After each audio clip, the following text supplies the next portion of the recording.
Ito po pala yung pinaka-actual skills assessment po ni Move It po guys, no? Kung napapansin nyo po dito sa video po guys, no? So napakadali lang po nitong gagawin.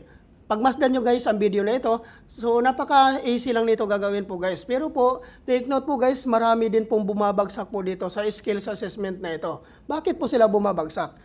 Ang una-una pong dahilan guys na nakikita ko po dito kung bakit po bumabagsak po yung iba na sumasalang po dito sa skills assessment na ito ay kinakabahan po.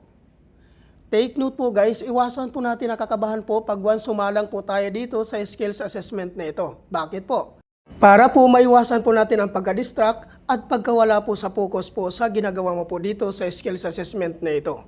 Before naman po tayo sasalang po dito sa skills assessment na ito guys, ay meron po tayong orientation. After ng orientation po, maglalakad po kayo dito guys sa area na ito. Kailangan po sundin nyo po yung mga instruction po dito ni trainer para po hindi po kayo maliligaw dito. Ang mahirap lang naman po dito guys, which is yung pag-ikot po dito sa 8 po. Pero po, pag once makuha nyo po yung tamang clearance ng inyong pag-ikot po at kabisado nyo na po yung inyong mga motor, ay napakadali lang po itong gagawin. Kaya po sundan nyo lang po yung mga ano po guys, yung nauna po sa inyo. Obserbahan nyo po ng maigi po yung mga nauna sa inyo para po mas madali nyo pong matutunan ang ginagawa po dito. Iwasan lang po natin ang tumukod po dito guys, no? Kasi po ma-disqualified po kayo dito pag once lagi po kayong tumutukod po dito. At take note po guys, meron naman po tayong retake po pag once hindi po kayo papasa po sa unang salang nyo po. Para po mas may chance pa po kayo na maipasa nyo po itong skills assessment na ito.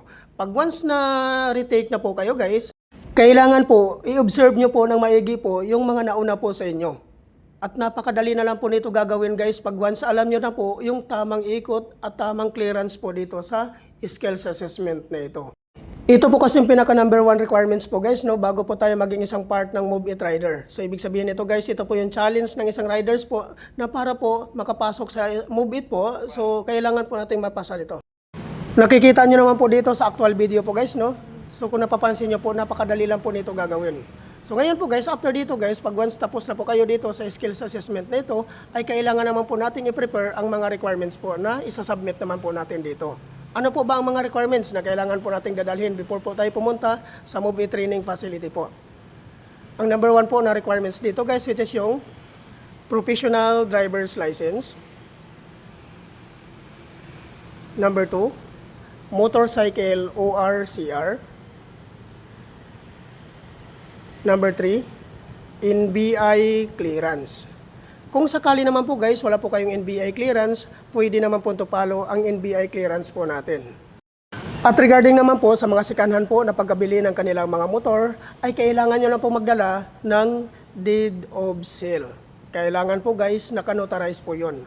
At tungkol naman po doon sa mga hindi po nakapangalan sa kanilang mga motor, ay kailangan nyo na po magdala ng authorization letter. Sana po guys, nakakatulong po ito ang update ko natin sa inyo. Thank you for watching.